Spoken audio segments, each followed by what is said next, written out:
Okay, so today we're diving into a world, well, a network really of railroads. Railroads. And not just any railroads. Taggart Transcontinental. Right, Taggart Transcontinental, which is kind of like, well, if you're familiar with the source material. Ayn Rand. Yeah, Ayn Rand's Atlas Shrugged. Yeah. Eddie Willers kind of describes it like...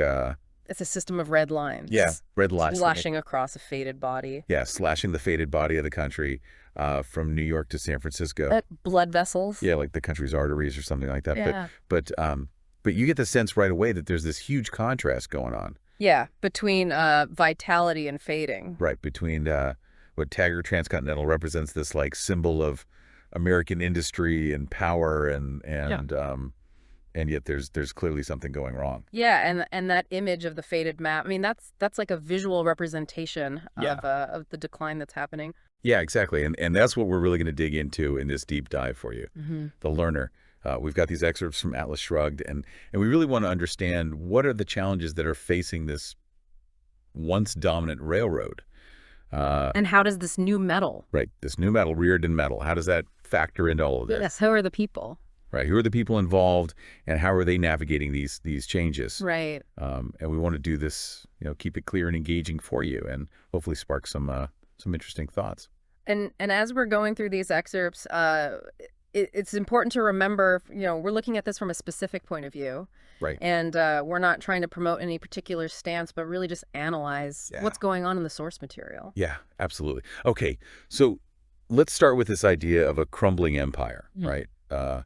Eddie Willers, who's, the loyal company man, he remembers this Taggart Transcontinental building. Oh, yeah, it was a symbol of pride. Right, and those unbroken rows of windows, it kind of represents a unified strength. Right, compared to all the other buildings. Exactly. That had broken windows. Right, and so you get this sense of like, back in the day, Taggart was really something, but then... And we see that faded map. Right. That you were talking about. Yeah, and the way the rail lines are branching off almost at random. It's like they've lost their way. Well, the energy's gone. Yeah, like the clear sense of purpose has kind of dissipated. And, the learner, that's something to think about. Definitely. Like what happens when an organization or even an individual loses that sense of direction? It loses its energy. Yeah, exactly. And it's not just this like vague feeling of decline. No. We get very specific examples. The Atlantic Southern. Yeah, the Atlantic Southern Special is delayed and they just dismiss it as, somebody's mistake. As if it's no big deal. Yeah. And then we have the engineer who says, the Taggart Comet is the only train that's not late. It's kind of a cynical. Yeah. It's like, well, that's great. But, what about all the other trains? It seems like the standards have just gone downhill. Yeah, exactly. And then that passenger. Oh, yeah. The passenger who says there's not a signal system or a dispatcher in the whole country that's worth a damn. It's a nationwide problem. It's not just Taggart. Right. It's a much bigger issue. And that's something to think about. The learner, like, can one company really thrive? Yeah. When the whole industry is having problems. Right. And that's the context for all of this. Yeah. Right. But within Taggart, we have Dagny Taggart. Yeah, she's a force. She's like the one who's trying to hold it all together. And she looks at the Rio Norte line. Yeah, the Rio Norte line. She says it's a pile of junk. And she wants to save it. She's determined to turn it around. And she's got an idea. Yeah, she wants to use this new metal, Rearden metal. Which nobody's ever used before. Right. And this is where it gets really interesting because James Taggart is like... What are you talking about? Yeah. He's like, nobody's ever used this before. It's crazy. And he just doesn't understand. He doesn't understand Dagny's passion. Right. Her passion for this metal. Like, he thinks emotions are weaknesses. Yeah, he calls them red lanterns. Strung along the dark unknown of another's personality, marking vulnerable points. He wants to manipulate people. Right. He wants to control them through their emotions. Yeah. But Dagny is not like that at all. No, she's driven by her passion. Yeah, and it's not just blind passion. It's connected to her purpose. Right. It's connected to her work. Yeah, to her vision for the company for the future. And, the learner...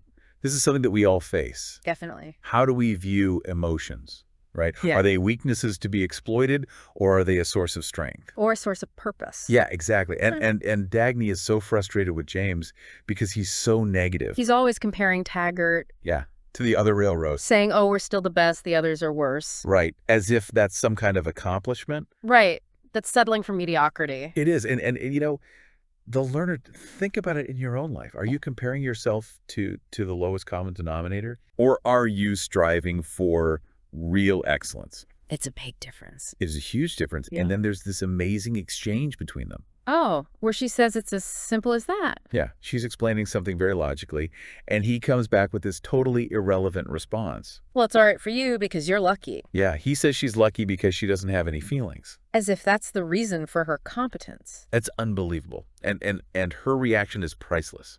First, she's astonished. Right, like she can't believe he just said that. And then she's still Like she's processing it. trying to make sense of it. And then she gets this strange expression on her face. Like she's realizing something. Yeah, like she's seeing him in a new light.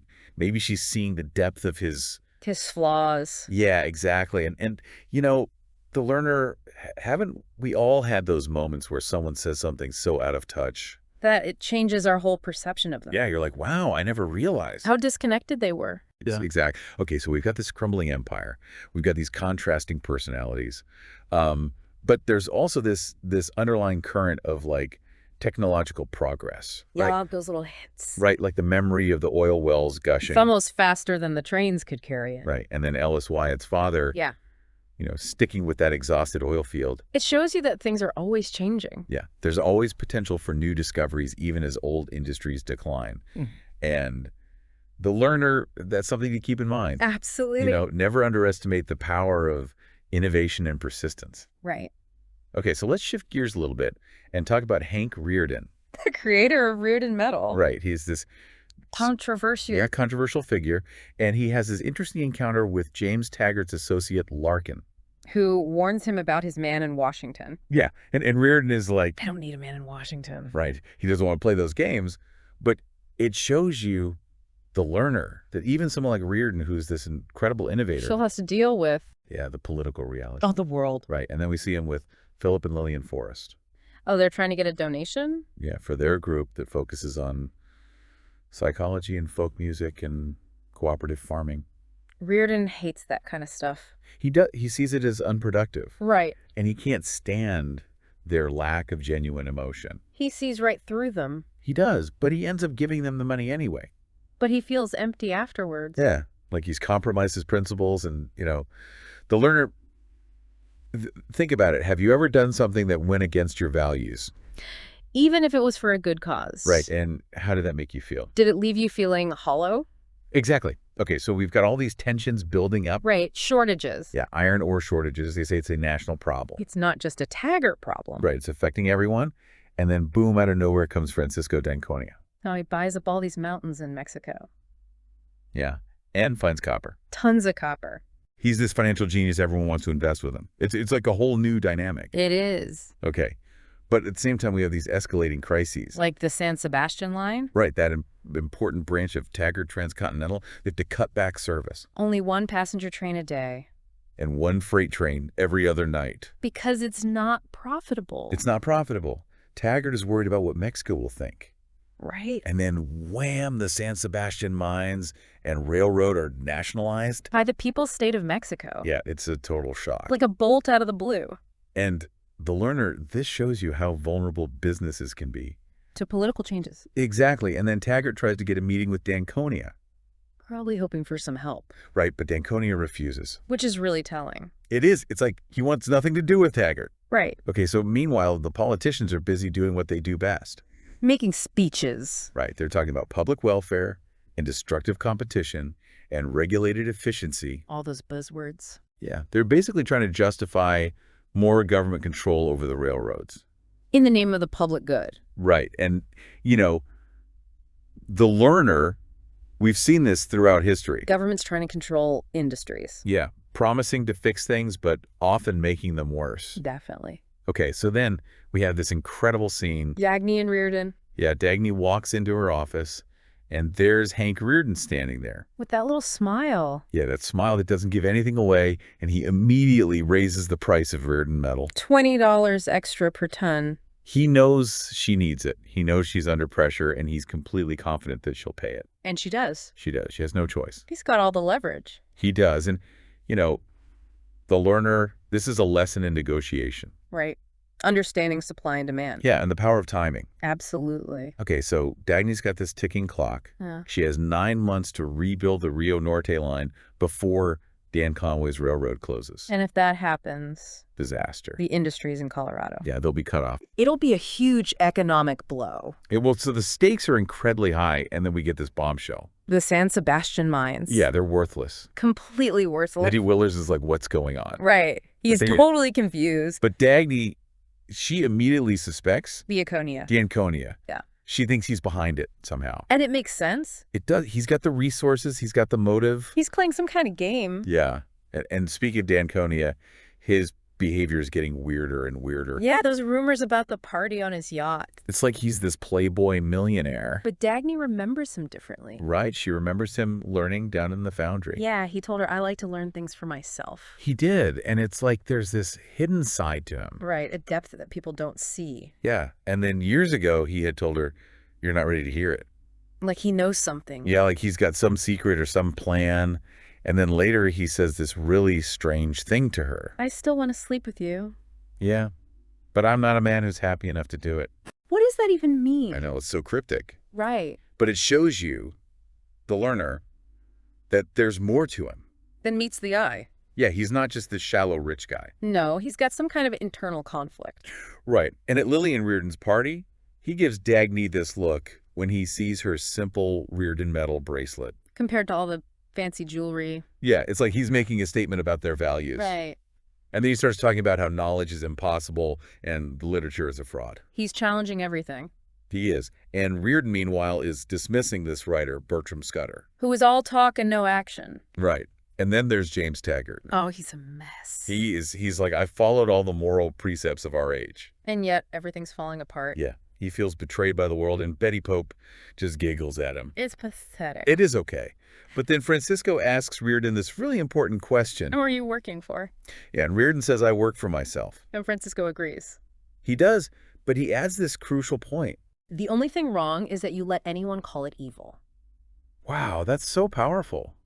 It is. It's like he's saying that pursuing your own self-interest is not inherently bad. Right? It's actually a good thing. Yeah, and that it's society that's twisted it into something evil. It's a radical idea. It is. Okay, so Dagny, she's totally focused on the Rio Norte line. She drops all pretense. Yeah, she's not acting like a vice president anymore. She's out there with the workers. Yeah, getting her hands dirty. She's totally committed. She is. She tells Taggart, you bet it is. With that fierce look in her eyes. Yeah, and she goes to see Francisco in her new office. Wanting him to see it. Yeah, like this is something important to her, and he's there, but he's so distant. His eyes are like one-way glass. Yeah, and he cuts her off. Don't let me go now. He says, I can't answer any questions. He's shutting her out. He is, but why? Like he's got some higher purpose. Right, and it's killing her. Yeah. Okay, so more obstacles. This cream crab. Yeah, those two Atlantic Southern trains carrying Reardon's copper, they collide head on. It's a disaster. It is. The general manager is just helpless. He doesn't know what to do. And then Lillian Reardon. Oh, she wants Hank to hire his brother Philip? Right, because Philip needs the job. Not because he's qualified. Exactly. And Reardon is like, are you kidding me? This is the problem. It's this idea of need versus ability. Right. And, you know, the learner, this is something that we see in society all the time. People getting rewarded for need. Yeah, instead of for what they contribute. It's a recipe for disaster. It is. Okay. And then there's this small steel company. Yeah, it's going bankrupt. Yeah, because they've been waiting a year for steel from Warren Boyle. Who's all connected. Right. And the owner begs Reardon for help. It's heartbreaking. It is. It shows you how the system is failing. The little guy gets crushed. Yeah. But Reardon, he decides to take on this impossible task.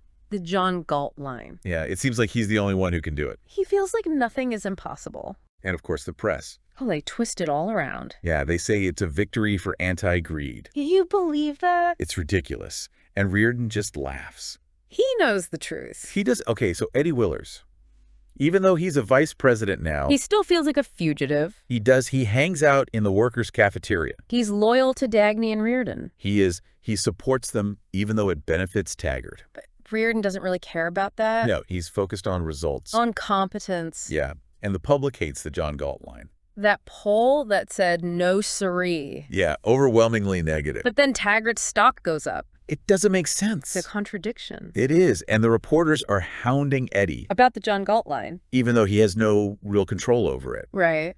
But Dagny, when she finally rides the John Galt line. Oh, it's an amazing experience. It is the speed, the smoothness, the people waving from the tracks. She feels like it's so simple and so right. It's a validation of everything she's been fighting for.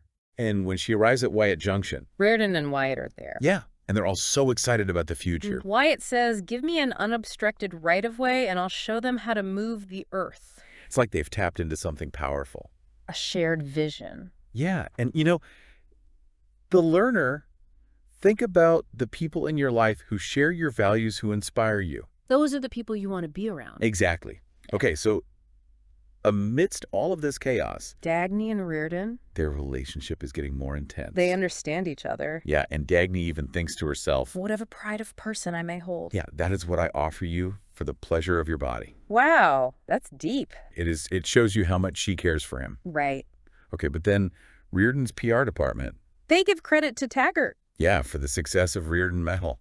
Can you believe that? It's crazy. And Gwen Ives, she just accepts it. I don't know what's going on there. It's weird. It is. But then Dagny has this really nice moment with the young mechanic in Rockdale. Yeah. Yeah, even though they're from totally different worlds. It shows you that real connection. Yeah, it's about shared values. Not social status. Right, and then James Taggart. Oh, he admits he's unhappy. Yeah, even though he's got everything he supposedly wanted. He says no when someone asks if he's glad. It's sad. You know, the learner, it reminds you that success doesn't always equal happiness. No, it doesn't. And then the old John Galt Inc. office is demolished. Symbolic. Yeah, like the past is being swept away. Right. But Dagny and Reardon, they're stronger than ever. They're comfortable with each other. They have this shared purpose. And Reardon says, every man learns in his own way in time. Yeah, and it's like he's saying, I don't care what anyone else thinks, I'm doing what I believe in. Exactly. Okay, but then Dagny gets this worried look on her face. She's thinking about Ted Nielsen. Yeah, and the lack of motive power. Like they've solved one problem. Yeah, but another one is looming. It never ends. It doesn't. Okay, so now we come to this abandoned factory. Where they find the motor. Yeah, the revolutionary motor, it's like a symbol of hope. Amidst all the decay. Right. And the gas station is this reminder of what used to be. The past. Yeah, and they start investigating the town of Starnesville. And they hear about Eugene Lawson. Yeah, the banker with a heart. Right. It's like a microcosm of the bigger economic crisis. Yeah, good intentions gone wrong. Exactly. But then Dagny realizes... You can't rebuild the motor. No, she can't. Yeah. Reardon says it would take a mind as great as his. The inventor. Yeah, and Dagny says, I'll find him. She's determined. She's not giving up. Okay, so Reardon refuses to give Boyle any more ore. And Boyle is furious. Of course he is. Powerless fury. Right. And then Lillian Reardon shows up. Oh, she's up to something. She's trying to manipulate Reardon. To get between him and Dagny. Yeah, she's playing games. And we hear more about Lawson. Yeah. And his justifications for what he did. He blames everyone else. He does. He's full of resentment. Right. And then there's Lee Hunsaker. Who brags about being a big industrialist. Yeah. Yeah, it's like he's proud of it. It's disturbing. It is. And then Dr. Stadler. He changes his tune. He does. He wants to see the motor. Like he's suddenly interested. Yeah. I wonder what he's up to. Right. Okay, so the system is really falling apart now. Taggart is delusional. He says he's better at money making than Dagny. Can you imagine? It's laughable. And Dagny is just laser focused on finding the inventor. That's her only hope. It is. And Reardon, he secretly orders copper for Ken Daniger. Breaking the rules. Yeah, he knows it's the right thing to do. It's a small act of rebellion. It is. And then, boom, Danconia shows up again. At Reardon's mills. Yeah, he's asking Reardon all these questions about his motivations. And he warns him about the people he's working with. Yeah, like he's trying to guide him. Right. And then he says that Reardon is actually practicing self-interest. Like it's a good thing. Yeah, he's turning the whole idea on its head. It's brilliant. It is, and you can see the admiration in his eyes for Reardon. He respects him. He does. And then they have this coded conversation about the copper. And Reardon says, I'm dealing with a man I can trust you. Wow, and Danconia is shocked. He wasn't expecting that. No, but it shows you the learner that trust. That's a powerful thing. It is. And then Danconia makes his desperate phone call about Danconia copper. He is conflicted. Yeah, and then there's the story of Ragnar Daneskild. Who steals relief supplies. Yeah, but always leaves the copper. It's another mystery. It is. Okay, so Wesley Mooch and the National Alliance of Railroads. They're making more demands. Yeah, they're squeezing everything. Taggart just goes along with it. He does. He's weak. And Boyle wants subsidies. Of course he does. He can't compete. No, and Mr. Weatherby is fed up with all the handouts. Right. And Dr. Ferris, he's talking about controlling people like Reardon. It's scary. It is. Okay, so Dagny's working like crazy, but things are falling apart everywhere. Breakdowns, shortages. Yeah, and they have to keep raising rates. It's a vicious cycle. It is. And Reardon warns her. Better take a look at the newspapers. He calls it a moratorium on brains. Chilling. It is, and then people start disappearing. Industrialists, inventors. Yeah, Dan Conway, Paul Larkin. It's a pattern. It is. And Reardon realizes that his virtues are being used against him. Like he's being punished for being productive. Exactly. And then it all culminates in the Winston tunnel crash. Oh, it's a horrible scene. It is a train derails because of a split rail. And the officials are incompetent. They panic. They make terrible decisions. Chalmers tries to force the comet through the tunnel.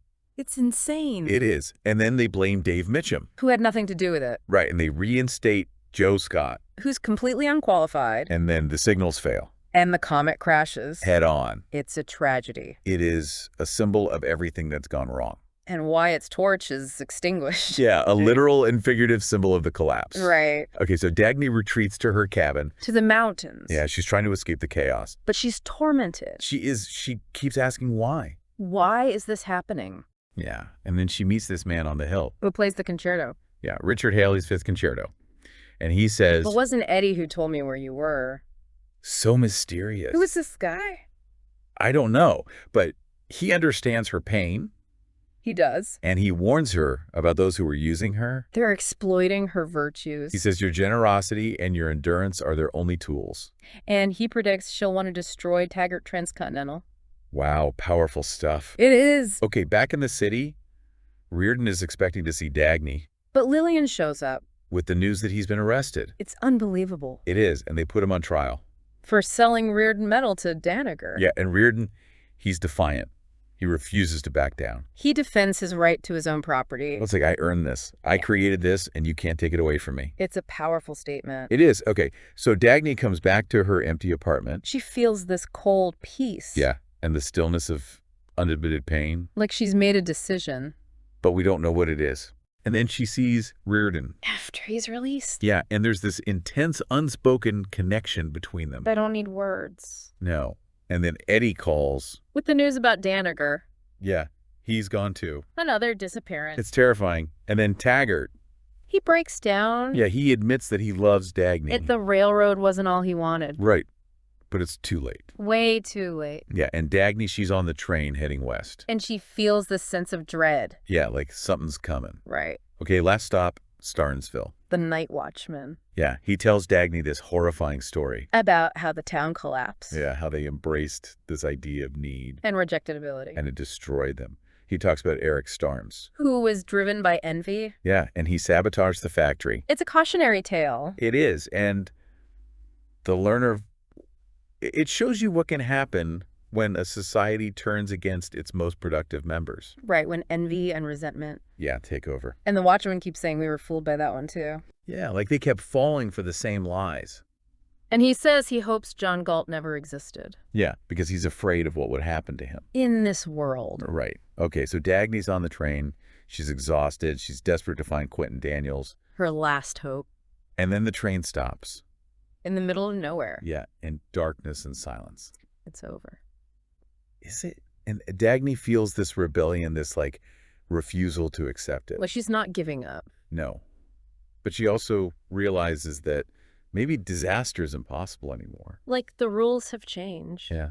Everything's different now. Right. So the learner, what have we learned from all of this? Well, we've seen how an industrial empire can crumble. From within and without. Right. We've seen the power of innovation and the challenges it faces. The different motivations. Yeah, the clash between ambition and envy. And the consequences of societal choices. Exactly. And Reardon metal, it's not just a medal. It's a symbol. Yeah, a symbol of progress Yeah. and of the conflict between individual achievement and collectivist ideology. And it's made us think about, what drives us, what are our values? What do we believe in? Yeah, and how do we navigate a world that often seems to be going in the wrong direction? It's a lot to think about. It is. Okay, so some lingering questions for you. The learner, what does that silence surrounding the disappearances mean? Where have they gone? Yeah, what's really going on? And who is John Galt? And what is this moratorium on brains? Yeah. And what will Dagny do now that her train has stopped? In the darkness. Yeah. What's next? 8 questions. Huge questions. And the learner, we encourage you to keep exploring these themes in your own life. Yeah, think about the role of the individual. Yeah, the nature of progress.